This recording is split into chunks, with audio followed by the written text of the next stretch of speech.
Welcome to the Oracle Scroll. My name is Kevin Walder, and I am your host, and I invite you to join my guests and myself as we discuss all things metaphysical.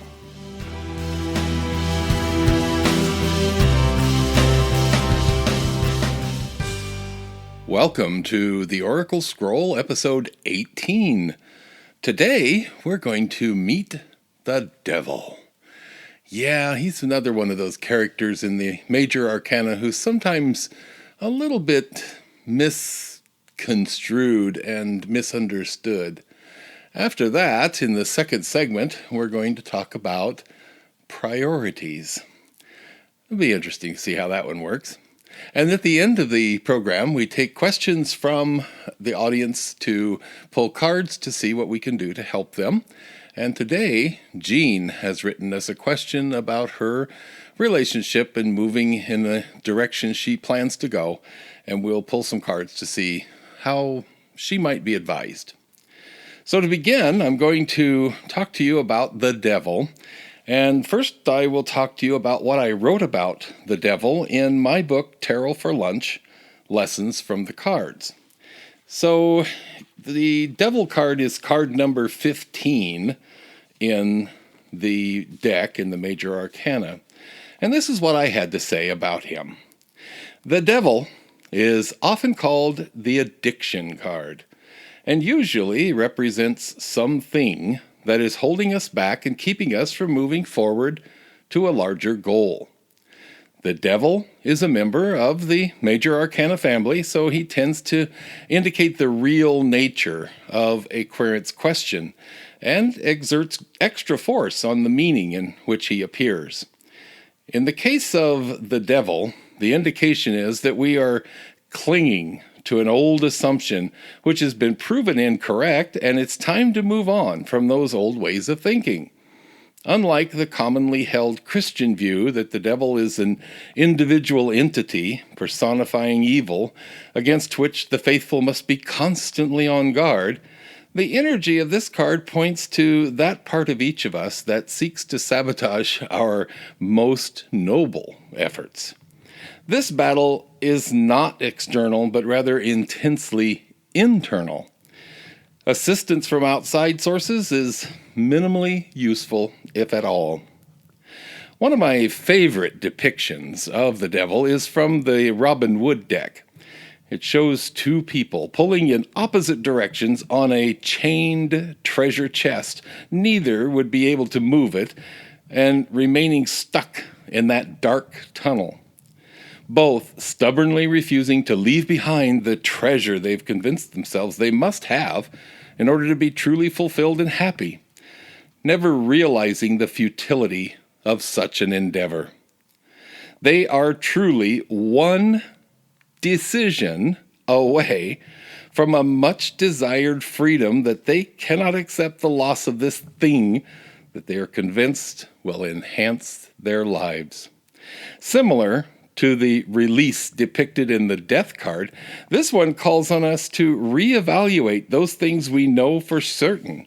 Unlike the death card, these are things which we have convinced ourselves are such a part of us that we cannot live without them, even though they have never been healthy choices for ourselves.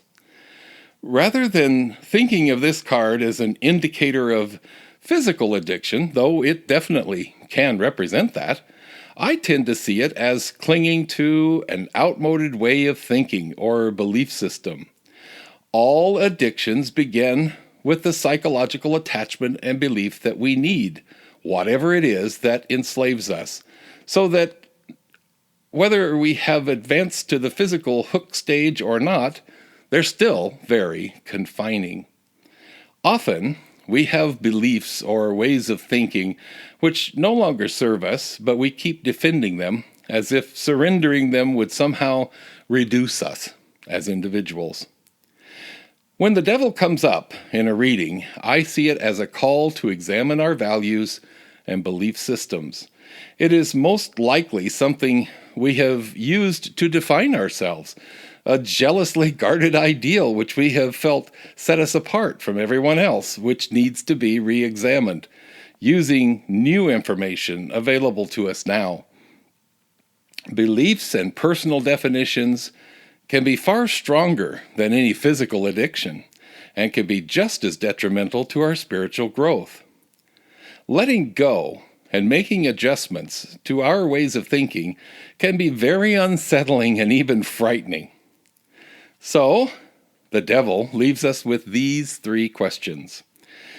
What is it that is defeating your efforts at progress? What is feeling more of a burden than an asset right now? And finally, how will you allow yourself to let go and just be free? And that is what I wrote about the devil in my book, Tarot for Lunch, Lessons from the Cards. It's available now at Amazon.com in both paperback and Kindle versions. As we've been doing with each card, I've written about the devil, and I called the experience Meeting Your Own Personal Devil. And this is what the devil has to say. As card number 15 in the major arcana of the tarot, I get lots of range and variation in the imagery depicting me. Sometimes I even feel confused by my own presence. Along with some of my neighbors, such as the Hierophant here in the major arcana, I am one card carrying a very Christian definition. Rather than recognize me for what and who I am, I have been assigned an identity which conveys an evil personified, but I assure you that accepting such a one-dimensional definition of me will lead you to miss some of my most important aspects. I have been variously identified as the addiction card, or as a web which disables the individual, both of which can be very accurate descriptions of my work, but still, they only tell part of my story. I actually reside and function within you right now, and my work is actually very important to your well-being. If we take one accepted characteristic and explore its meaning more thoroughly, it will help to understand why I am present in your life, and more importantly, why you need me. Think about that addiction aspect alone. How are addictions born? They all begin in the mind with a firm belief that the substance of choice will be a wise and healthy decision which will protect the whole of your being. Therefore, all addiction begins as a thought, or a belief or belief system, which seems to be healthy and protective until it reaches the point of becoming redundant and even harmful. I am that voice in your head which constantly and inconveniently reminds you to clean your room. I'm here to remind you to be aware that yesterday's healthy remedy could have become today's poison. What was needed to survive a crisis earlier could now be holding you back and sabotaging your efforts to move forward. Our parents, or maybe grandparents, survived the Great Depression of the 1930s, and they carried those lessons with them for the remainder of their lives. Nothing got thrown away until it was confirmed it no longer had any value whatsoever, which led them to collect, and sometimes even hoard, so that they would never be without again. That lesson of lack made a deep imprint, which some even passed down to their children. The entire self-storage industry was born of this attitude toward living and surviving. Now, I am here to say enough, and it's time to release yourself from the burdensome confinement of a solution whose time has passed. It may never be quite as devastating as the Great Depression, but you've had your own challenges, and my help has proven invaluable to your survival and progress. Believe it or not, I'm the one you called on to propose a formula for your comfort and healing. What you may have forgotten is that, like an antibiotic prescription, the effectiveness of this formula is limited and not intended to be carried on throughout life. You're not supposed to take it forever. In fact, eventually it becomes detrimental and can cause greater harm once the initial work is done. It hurts me when you seek to silence me and ignore my gentle nudges. I'll always respond when called upon, but I like to be validated when it's time for me to call upon you. Please, hear me and listen carefully to my advice. It will save us both a great deal of discomfort when we clearly understand each other. Some decks out there have called me by different names to help clarify their own understanding of me, and my altruistic side is sometimes completely overlooked, and they concentrate on my much less photogenic side. What is often missed when I come up in conversation is that the negative publicity is often more about what you have chosen to do with my influence rather than my influence itself. Think about that. For example, if you're drowning today and you call for help, I might advise you to relax, fight against the panic, achieve a measured breathing, which can allow you to survive. Now, if you find yourself attempting to escape a burning building tomorrow, don't expect that same advice to work in this new circumstance. This is where I get painted as a villain. It isn't my fault that you don't listen. In keeping with the Christian influence, which went into my identity, I am sometimes associated with sensual pleasure, physical gratification. Somehow, by naming me the devil, it makes these things wrong and sinful. But I'm here to say unequivocally that this understanding of who I am is completely wrong and misleading. Going back to that addiction card definition often given to me, it's important to remember that addiction of any sort begins in the mind and is nurtured by the mind into a belief that life cannot go on without the substance, whatever that is, the substance of the addiction. The toughest addiction to break is the belief system, which may have been protective and helpful at one time, but now is keeping you from your highest and best achievements. My influence is here to encourage you to respect the use-by dates on my prescriptions. Quit using them when the course is completed. Think about the survival techniques you used as a child and compare them to the rules you follow now. There may be some similarities, but for the most part, they are completely different now that you have matured.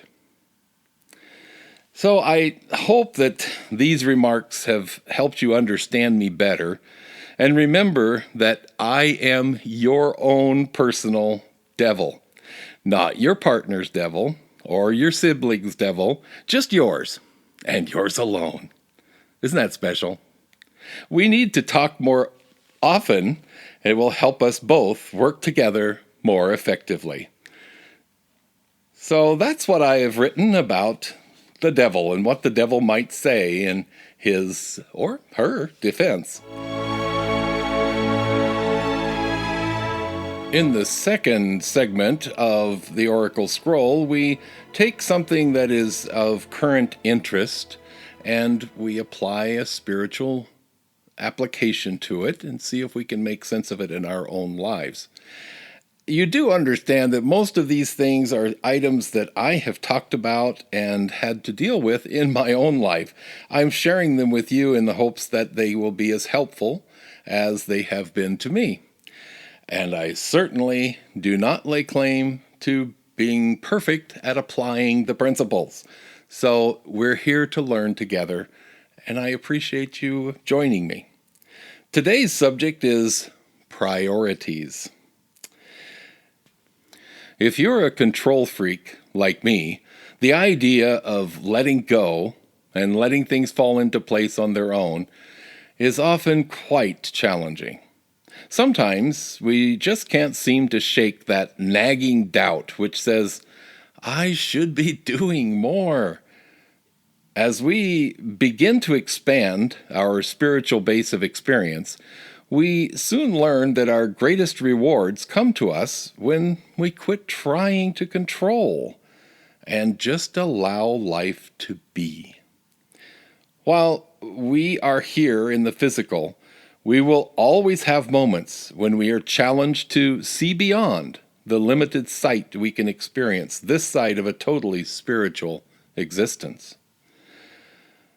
When I recently became ill, I was faced with the very real possibility that my life might never be as I remembered. There were drastic changes in diet, several new medications, other lifestyle modifications, which at times left me feeling very depleted. Coupled with that, several of my medications made daily life a lot more challenging. I did not drive for nearly 2 months. I left the house only to visit the pharmacy or the 3 clinics where my new doctors practiced. This was a huge shift for the member of the family who usually isn't happy with a daily destination, without a daily destination. Staying at home was never something I craved. But during this period, I was quite happy to let the world go about its business while I struggled with relaxing and getting a good night's sleep. In a training I took several years ago, each participant was given 20 index cards and told to write on each card one thing that was very important to each of us. Some of us had trouble thinking of 20 important things, while others struggled to pare their list down to 20 important things. After we had assembled our cards, the coordinator began telling a story of someone nearing the end of their life. As the story unfolded, we were instructed to discard 1 or 2 cards until we were left with the single most important item in our life. This exercise was a real eye-opener and emphasized the need to prioritize correctly. When faced with a life-altering situation, we become very conscious of the relationships and the people in our lives, and just how much they contribute to our well-being. Fortunately, for me, I'm not faced with anything quite so dramatic, but major changes are already underway. And I have been blessed to have a life partner who has been incredibly supportive and caring throughout the triumphs and the setbacks. As I began to prioritize the meaningful things in my life, I found that I had filled my life with things which required extra work to keep them up, or required extra income to shelter them, but most of all, these things that robbed me of precious time, which had previously been spent in spiritual pursuits. This was the biggest aha moment of all. The realization that I had willfully planned the suffocation of my spirit.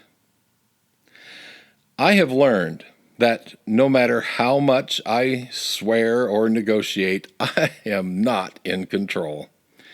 The universe is going to see to it that I leave this life with a clearer understanding of my purpose, with or without my help. I have learned that so much of what seems so very important and very necessary in our lives really isn't at all. There will always be challenges, but we are so much better equipped to handle them without the added weight of all the meaningless things to which we tend to cling. Meaningful and fulfilling work, loving relationships, a personal spiritual practice, and peace of mind. Now those are the things we need to guard and protect. Namaste. In the third and final segment of the Oracle Scroll, we take questions from audience members, and we draw cards to see if we can find some advice and help for them. And today we have a question from Jean. Jean writes, I am leaving my partner of 15 years, and I accept that this is my fault. I am the one who has decided to move on, but I still feel responsible and even guilty at times. What can the cards tell me?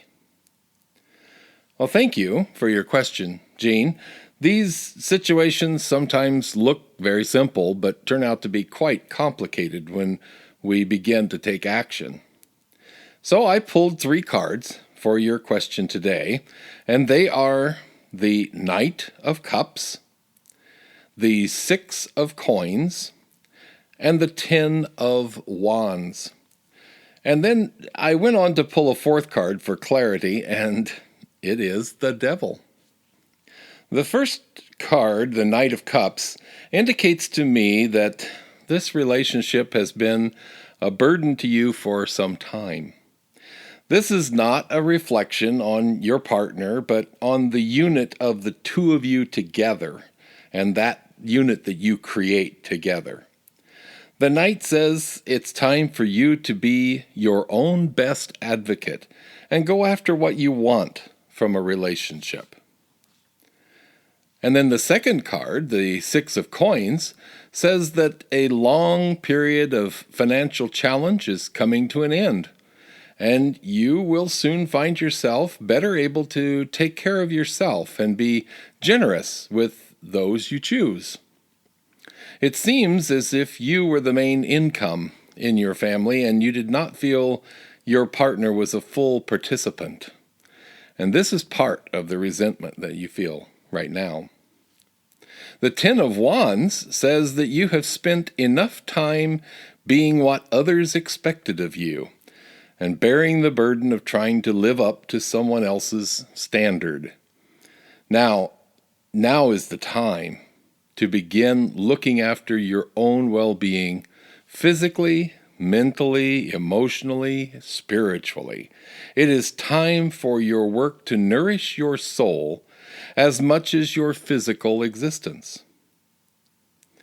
Now, the Devil was pulled as a clarifier, and it says that it's time to question all your assumptions and beliefs and throw out those beliefs that no longer serve you in a meaningful manner. So, in summary, this move appears to be long overdue, and in the long run, it's going to work out to be beneficial for everyone concerned. It's just that right now, the feelings of loss may make you question your resolve at times. You will be making many more changes in your life as you progress through this process.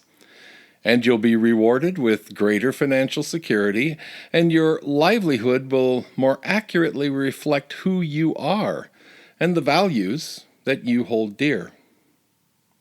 So, as you look to the future, be very clear about your relationships. Choose to be with those who are in your life because they want to be, rather than to serve a need. So, Jean, I thank you again for your question, and I hope this has helped you look at your situation in a different way. And if you, as an audience member, would like to have a 3-card reading from our readers, please drop us a line at theoraclescroll@gmail.com, and we will put you on the program. This brings us to the end of episode 18 for the Oracle Scroll. And we thank you again for joining us today. And we certainly hope you have enjoyed listening to these podcasts as much as we've enjoyed putting them together. It is very interesting to me how the subject matter kind of picks itself. I have noticed that several times, that the card itself will become the main part of the meaning behind the whole podcast. And you'll find pieces of it that carry on over into other areas that we are talking about. So it's interesting to follow, and we would love to hear from you. We'd love to hear your comments, suggestions. If you are a practitioner in the spiritual community and you would like to talk about your work and what you do, please let us know. Drop us a line at theoraclescroll@gmail.com. We would love to be able to schedule an interview and be able to talk about your work and get some information from you it all helps us each individually and as a core group. It gives us a lot of insight when we are talking with other people and from other standpoints, other viewpoints. It helps to bring it all together for us. We have been very excited about getting the podcast up on several platforms. We are now on iTunes, Google Play, Spotify, Twitcher, YouTube, and of course Facebook does, as soon as we publish, every time we publish, the Facebook page, The Oracle Scroll, publishes immediately when we publish through our host. So please subscribe through your favorite platform, whatever you like to use, and spread the word. Let everyone know that they can get a little dose of spirituality every week. And we're working on making this a bit more often than just once a week. So we'll let you know as those plans come together and see if we can include more people in our podcast as well, so we can actually start to communicate with each other. And that, I think, is one thing I always feel very strongly about, is we don't do enough of that. As a community, we tend to stay in our own little circle, and we may have 4 or 5 people that we talk with and we converse with about our spiritual path and so forth, but then we kind of lose track of everyone else. And the podcast is, for me, a way of reaching out to the community at large and being able to share some of the knowledge and insight that we have acquired as spiritual people. So please join us next time for the next episode of the Oracle Scroll. And I thank you again for joining us today. Bye-bye. Thank you for joining us for this episode of the Oracle Scroll. Find us on Facebook at the Oracle Scroll. If you wish to send comments, suggestions, or requests, please address them to theoraclescroll@gmail.com.